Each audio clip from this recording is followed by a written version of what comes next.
అండి welcome to mind టిచ్ మన్పై kitchen. ఇవాళ మనము ఆలు పుదీనా బాత్ చేసుకుందాము. ఇక్కడ నేను ముందుగానే రైస్ నానేసి పెట్టుకున్నాను, 1 అవర్ ముందే నానేసి పెట్టుకున్నాను.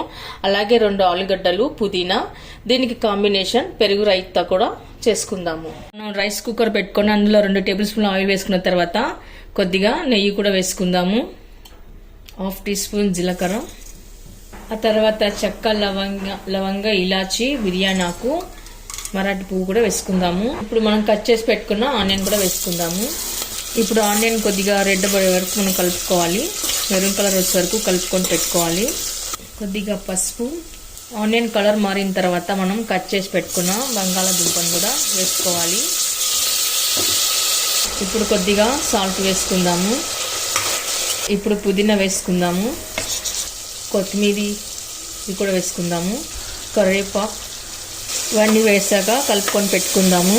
కట్ చేసి పెట్టుకున్న టమాటా ముక్కలు, అల్లం వెల్లుల్లి పేస్ట్, ఇప్పుడు రెడ్ చిల్లీ పౌడర్, ధనియా పౌడర్, గరం మసాలా, సాల్ట్ ఇందాక వేసాం కదా, చూసి వేసుకోవాలి. ఇప్పుడు బాగా కలుపుకొని పెట్టుకుందాము.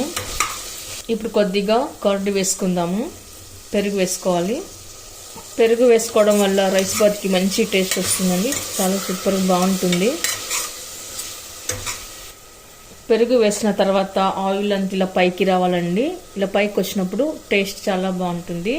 ఆ తర్వాత మనము నానేసి పెట్టుకున్న బియ్యాన్ని వేసుకోవాలి. మీరు బాస్మతి రైస్ ఉంటే అదైనా వేసుకోవచ్చు. బియ్యం అంతా వేసిన తర్వాత ఒకసారి కలుపుకొని పెట్టుకోవాలి.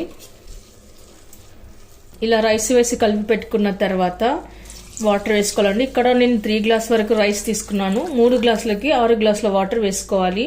మనం ముందుగానే ఇలా రైస్ వేయడం వల్ల రైస్ టేస్ట్ చాలా బాగుంటుందండి. ఇప్పుడు మనం కుక్కర్ మూత పెట్టేసుకొని 2 విజిల్ ఇస్తే సరిపోతుంది. మనం రైతా చేసుకుందామండి. 1 కప్పులోకి పెరుగు వేసి పెట్టుకుంటున్నాను. ఇప్పుడు మనం రైతాలోకి కట్ చేసి పెట్టుకున్న ఆనియన్ ముక్కలు వేసుకోవాలి. అలాగే కొత్తిమీర కూడా వేసుకుందాము. తర్వాత కట్ చేసి పెట్టుకున్న టమాటా ముక్కలు కూడా వేసుకోవాలి.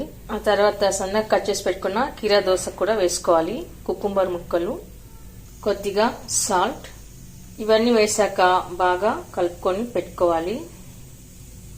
ఇంతేనండి, రైతా రెడీ అయిపోయినట్లే. ఈ రైతా ఏ రైస్ బతుకైనా సరే సూపర్గా ఉంటుంది, చాలా బాగుంటుంది. ఓకే అండి, 2 విజిల్స్ వచ్చిన తర్వాత రైస్ బాత్ రెడీ అయిపోయింది. ఇప్పుడు మనం మొత్తం ఒకసారి బాగా కలుపుకొని పెట్టుకోవాలి. ఇలాంతా కలిపి పెట్టుకున్న తర్వాత ఇప్పుడు మనం సర్వింగ్ ప్లేట్లోకి పెట్టుకుందాము. చూసారుగా aloo pudina bath with raita, combination super టేస్ట్గా చాలా బాగుంటుంది. ఇది మార్నింగ్ బ్రేక్ఫాస్ట్ కానీ, లంచ్ బాక్స్ కానీ, డిన్నర్కి కానీ, ఎప్పుడైనా ఏ టైంలో అయినా చేసుకోవచ్చు అండి. చాలా సూపర్గా టేస్ట్గా చాలా బాగుంటుంది.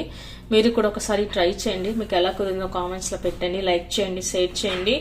తప్పకుండా మా ఛానల్ని సబ్స్క్రైబ్ చేయండి. Thank you for watching.